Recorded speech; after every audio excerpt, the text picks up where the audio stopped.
Hindi raw magbibitiw sa pwesto si DepEd Secretary Sani Angara matapos madawit sa mga flood control scandal. Wala naman daw basehan ang mga paratang sa kanya. Nasa frontline ng balitang yan si Camille Samonte. Hearsay o sabi-sabi, ganyan tinawag ni Education Secretary Sani Angara ang aligasyong tumanggap din siya ng kickback sa maanomalyang flood control projects. Kaya nang matanong kung magre-resign din ba siya, hindi siguro kasi hearsay lang yung nandun sa akin tapos wala pang specific accusation, di ba?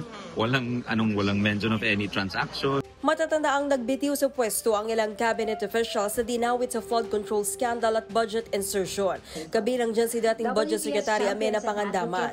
Si dating Executive Secretary Lucas Bersamin naman, iginiit na pinag-resign siya. Sa kaso naman ni Angara, idinawit siya ni dating DPWH Undersecretary Roberto Bernardo. Si DepEd Undersecretary Trigy Olaivar daw ang nakatransaksyon niya. Nag-resign din kahapon si Olaivar ayon sa palasyo. Kumpiyansa naman si Angara na walang basihan ang paratang sa kanya. Kung sa korte yan, ibabasura yun, di ba?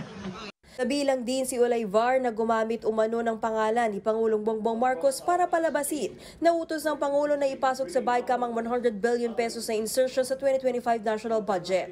Ayon naman yan sa isiniwalat ni Senator Ping Lacson. Hanggang ngayon ay wala pang pahayag si Olaivar kaugnay ng mga aligasyon laban sa kanya.